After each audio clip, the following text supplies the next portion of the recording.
Mobile, Alabama. 2026. Eleanor's husband died 18 months after 22 years in the Army. She never filed for the Department of Veterans Affairs benefit called Aid and Attendance. $1,558 a month she could have received from the day she became widowed. For 17 months, the check that should have arrived never arrived. Eleanor was 68, recently widowed, helping her elderly mother with daily care, quietly draining her savings to cover the cost. The Veterans Affairs benefit she qualified for is called Aid and Attendance. It is the survivor pension enhancement for spouses of wartime veterans. It sat unfiled in a federal program that pays automatic monthly cash to qualifying widows. The Eleanor we're describing is a composite of 7 widow case files. The Council examined them in 2026. The facts of her case track a pattern documented across multiple state veteran service organizations. 22 years of service, 18 months between her husband's death and her son-in-law noticing the missing benefit. $1,558 a month she could have received. Her son-in-law is a lawyer in Birmingham. He asked her one Sunday afternoon why she wasn't getting the survivor pension check. Eleanor didn't know there was a survivor pension check. She knew her husband had been a soldier. She knew he had been honorably discharged. She had never read the words aid and attendance. She had never read the VA Form 21P 534. Easy. No one had ever said them to her. The math was calculated 4 hours later at her son-in-law's kitchen table. At the 2026 monthly rate of $1,558 per month, for a surviving spouse with the aid and attendance enhancement, 17 unfiled months, $26,486 she had been entitled to receive, and had not received because she had not filed. This case file opens that envelope. Welcome back to the Heir Council. Case number 003. The Council's note. This is research, not financial or legal advice. VA pension rules vary by veterans' wartime period. They vary by claimant income. They vary by state administration. This case file walks the federal mechanic that applies across all qualifying widows. If your family has a widowed mother and her late husband served in wartime, drop the state in the comments. The Council is building a record of who knows about this benefit and who has never been told. The benefit lives in Title 38 of the United States Code, Section 1541. That is the survivor's pension. The aid and attendance enhancement lives in 38 CFR Section 3.351. Together, they make up the federal cash benefit a surviving spouse can claim when 3 conditions land in the same household. Condition 1. The veteran served at least 90 days of active duty during a recognized wartime period. Condition 2. The surviving spouse meets income and net worth limits set annually by Congress. Condition 3. The surviving spouse requires the regular assistance of another person to perform daily living activities, or is housebound. The 2026 maximum annual pension rate is $18,697, about $1,558 per month. For a surviving spouse with no dependents who qualifies for aid and attendance, the base survivor pension without A and A is lower. The housebound enhancement is in between. The form that requests it is VA Form 21P 534. Easy. What most widows do not learn until someone tells them. A son-in-law, a friend, a veterans service organization. The effective date of the benefit is the date the VA receives the claim, not the date the spouse became eligible. The federal rule does not pay automatic retroactive benefits to the date of widowhood. Every month between widowhood and filing is a month of cash benefit. The federal government does not owe it. The federal government does not pay it. The clock that started the day Eleanor became eligible kept ticking. The check the federal government would have paid her SAT in the program budget The federal rule did not require the VA to find Eleanor. The federal rule required Eleanor, or someone helping her, to find the VA. Back to Mobile, Alabama. The day after the Sunday at her son-in-law's kitchen table, Eleanor filed VA Form 21P534. Easy in person. At the Mobile VA regional office, she brought her husband's DD-214 discharge papers, her marriage certificate, his death certificate, her bank statements showing income below the federal maximum annual pension rate, and a letter from her physician confirming she required regular assistance with 2 daily activities, bathing and meal preparation, because of arthritis and a previous fall. The VA processed her claim in 87 days. Effective date: the day she filed. First monthly payment: 31 days after approval. Going forward, $1,558 per month, for as long as she remained eligible. The 17 months between her husband's death and her filing were not recoverable. The federal rule is not retroactive to eligibility. It is retroactive only to the filing date. An intent to file form, submitted before the full claim, can preserve the effective date for up to 1 year.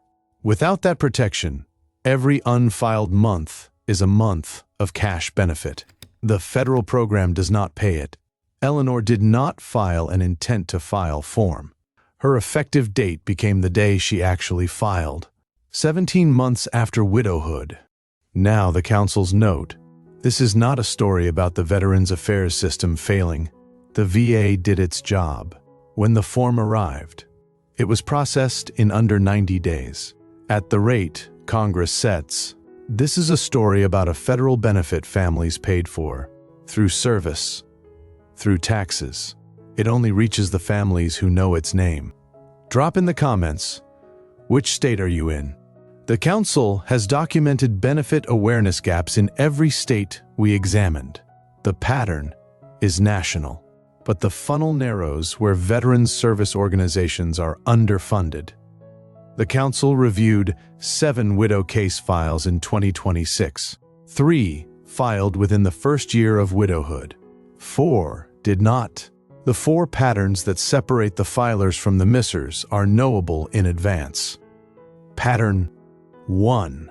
The filers had a household contact: a son, a daughter, a son-in-law, a church friend, someone who knew the words aid and attendance before the widow needed them. The missers did not. Awareness travels through families. Awareness travels through veteran service organizations. It does not travel through the VA's mailing list.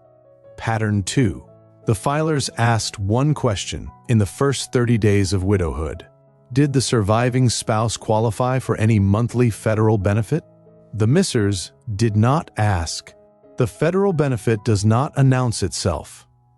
Pattern 3. The filers used a veteran service officer, a free, federally accredited representative from the American Legion, the Veterans of Foreign Wars, the Disabled American Veterans, or a state veteran service office. They assembled the claim packet together. The missers tried to file alone. They found the form intimidating. They set it aside. Free VSO representation is the strongest single predictor of a complete first-time filing. Pattern 4.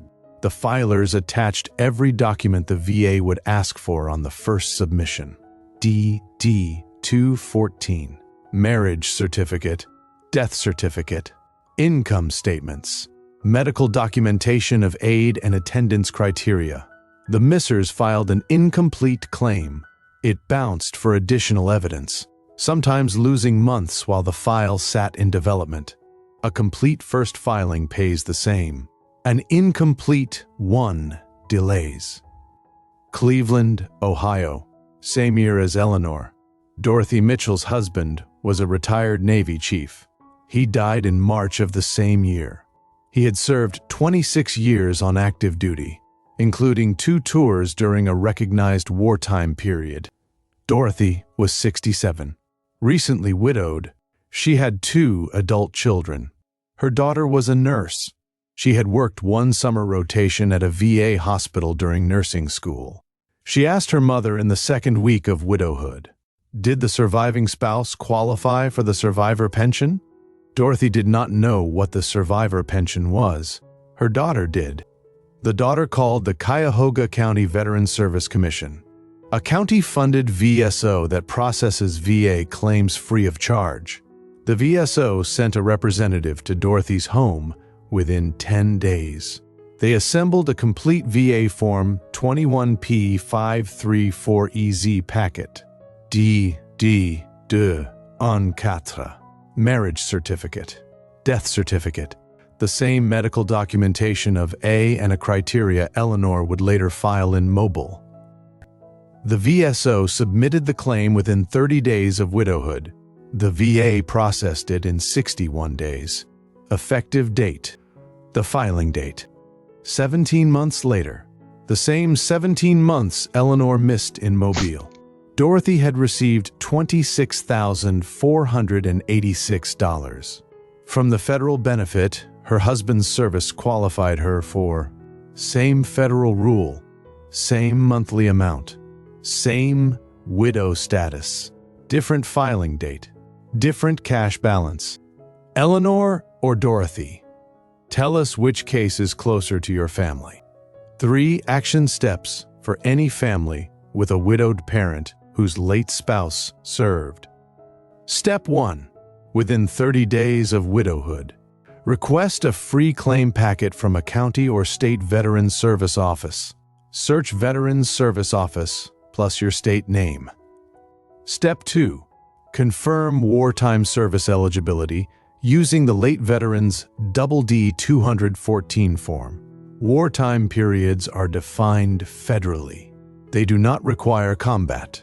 Peacetime service during a wartime period qualifies. Step 3. File VA Form 21P534EZ. As soon as eligibility is confirmed, the effective date is the filing date. Every month unfiled is a month of cash benefit. The federal program does not pay. The file closes here. Yours doesn't have to open the same way. Next week, the council opens another file on a federal benefit, families paid for through service or through taxes, and never collected. New case every Tuesday. The council's note: this is not legal advice. VA pension rules vary by veterans' wartime period, claimant income, and state administration. The cases referenced are illustrative composites, drawn from documented pattern failures. Consult a federally accredited Veterans Service Officer or a CELA-credentialed elder law attorney in your state before filing or appealing any VA benefit claim.